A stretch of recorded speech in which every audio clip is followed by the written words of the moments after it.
Hello and welcome to another episode. In this episode we are heading into Sheffield, which I was really excited about because I've got some mates from Sheffield. I love the culture, music, obviously Arctic Monkeys, Bring Me the Horizon, Pulp, there's loads of great bands. So I was really excited. Sheffield is at the end of the line, so if you look on this map here, for me as a boater it's the end of the line of this South Yorkshire navigation. So once you get there, you got to go back. I actually had a lot of footage for this episode cruelly taken away from me, i.e. I dropped my phone in the canal. So although we've got a nice new phone now that we're filming on, that some of you may know about anyway, so we've upgraded, but still I've lost a lot of stuff that I was hoping to put in. Anyway, there's plenty to look at in this video, so let's get stuck in.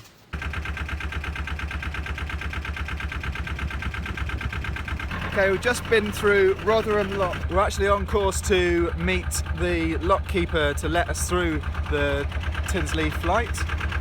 And we've got to be at a certain lock at 10:30.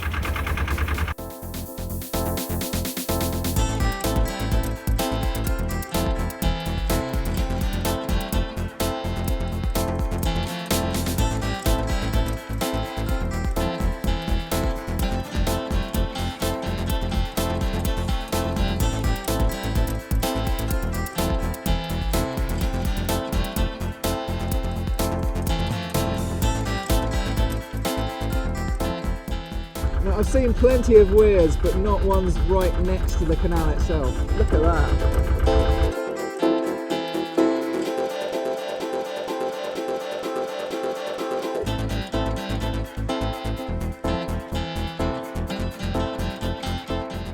So here we are at the bottom of the Tinsley flight. It's a set of 12 locks that goes up into Sheffield. I'm on here with Harriet and Simon on their boat Xenia. And we did this in about 3 or 4 hours, I think, with the help of a lock keeper who, if you're on your own, will help you get through no problem. Now, I know it may look like Simon here is doing all the work, but I've been busy as well. I just can't hold the camera while I'm doing it.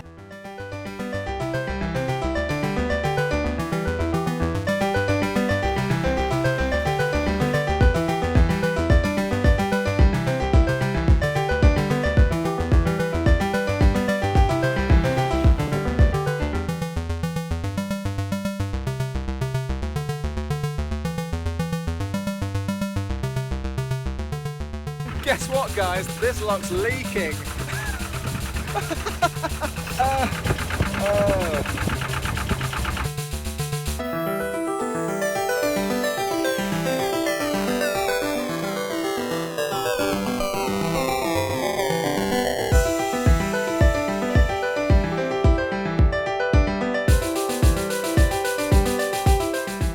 Right, we've just done the top lock of the Tinsley flight.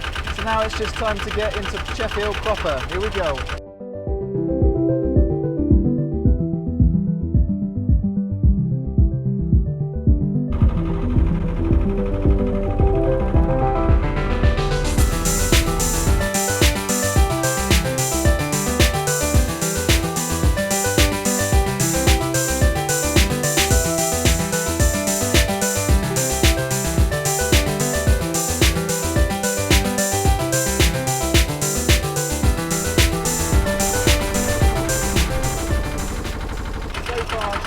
Reminded me a lot of Birmingham, leftover industrial warehouses, and lots of graffiti, a lot of rubbish, but there's still something about it. Sheffield, obviously famous for its steel, but also that film, The Full Monty, so you know what that means. No, come on.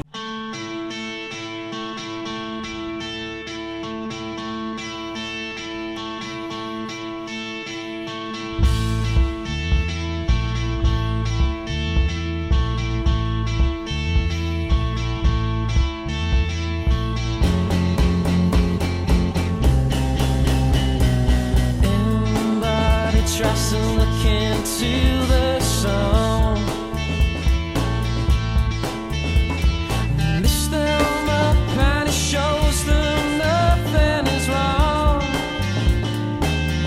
I'm gonna rise above you all.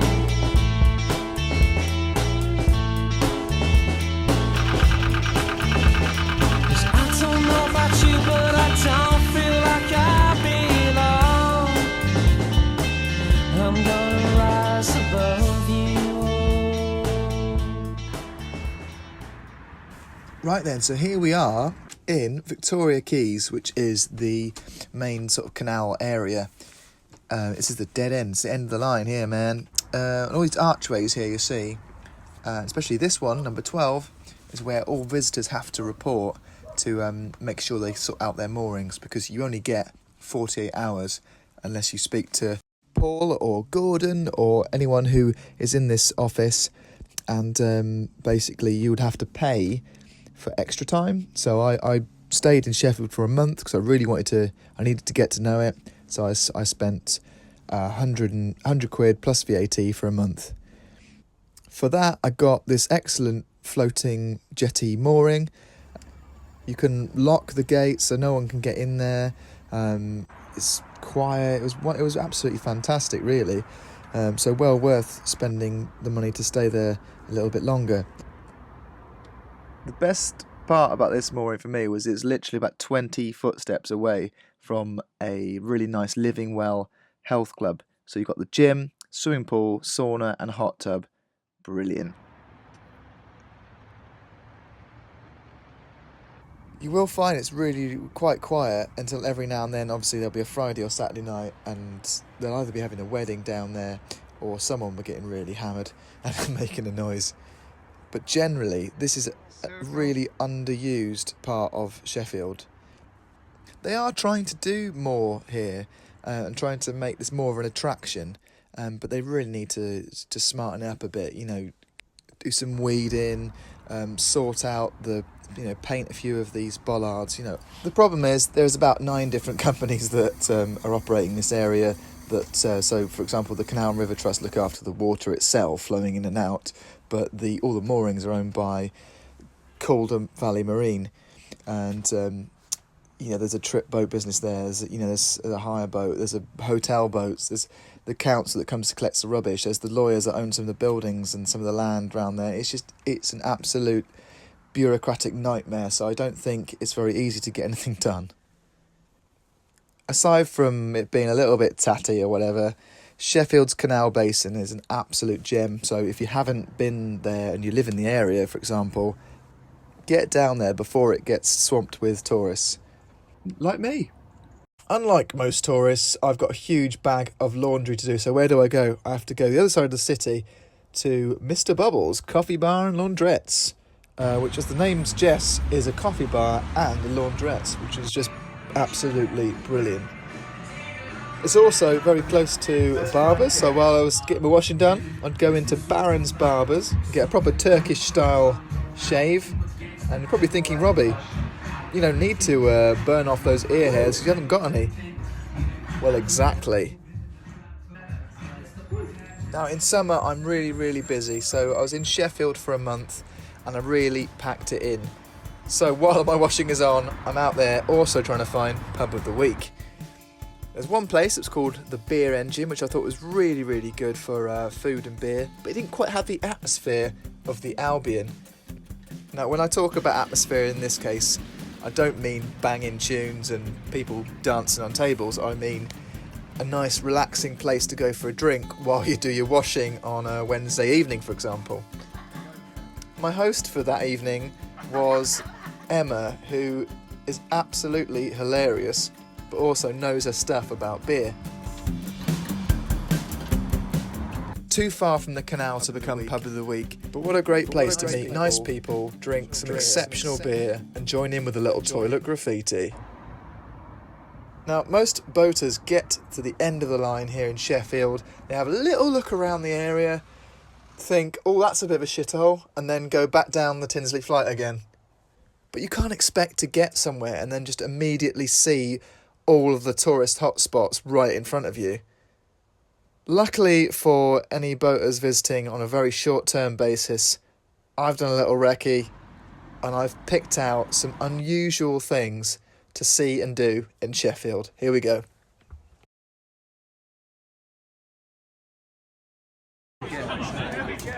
that is genuinely one of the things.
Today I've had the guys from the Indie Projects over to film a video of my boat. Right, let's talk. Is that a wrap? That's a wrap. We'll see if we click on the link below. I'll put it down in the description. And yeah, I've also roped them into helping me move the boat.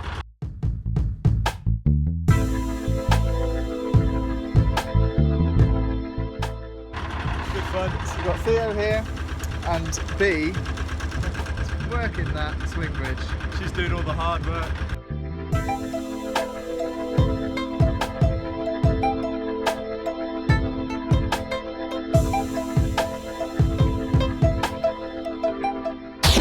Bye.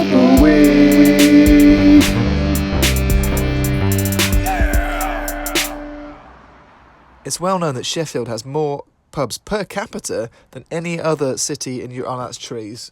Yeah, it's a very green city. Got lots of trees. But they also have a lot of pubs, and I found it very difficult to get round them all, even with the help of Rachael and her partner John, who took me to the Head of Steam, which was incredibly generous, really, because the Head of Steam is not cheap.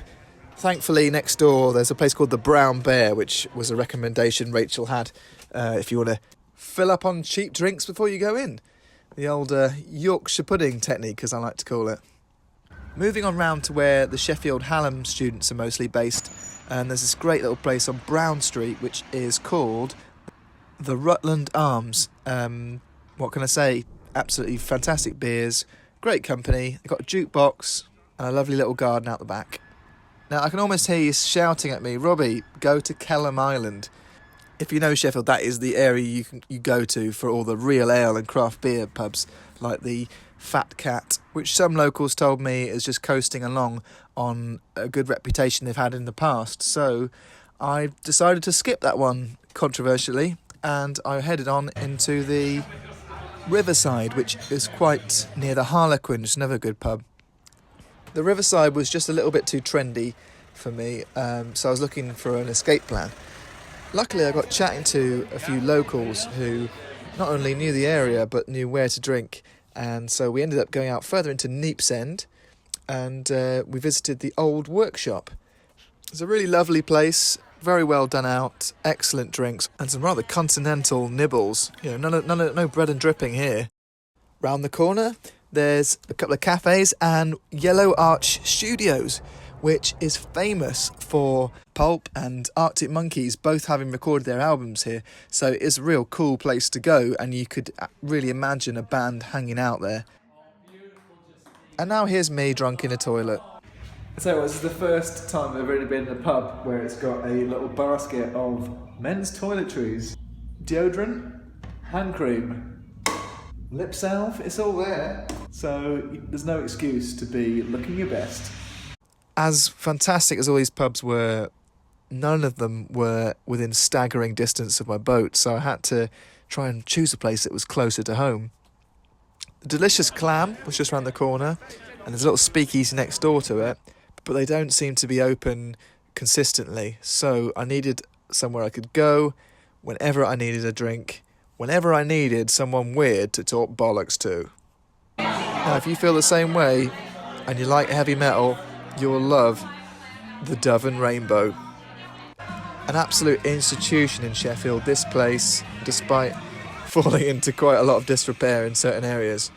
But I'm not going to talk it down, because this is Pub of the Week, and this is the place where I just felt like I could be myself. I could play pool, I could put music on the jukebox, chat to wonderful, spiky, punky-haired ladies, and generally just blow off some steam during what was quite a stressful month. So there you have it, not everyone's choice, but for lovers of heavy music, light ales and triple strength cocktails, the Dove and Rainbow is the place to be. And that's it. I hope you enjoyed my little video of Sheffield. I really wanted to actually do a lot more with it, but as you'll probably agree, there's enough in there, I hope, for any visitors wanting to go by boat, or if you just wanted to have a little wander around the canal area, and if you're a local from Sheffield, just hopefully a few tips on extra stuff that you might not have thought of doing in the Sheffield area. Massive thanks to everyone that's supported me on this vlog, everyone who's sponsored the Pub of the Week section.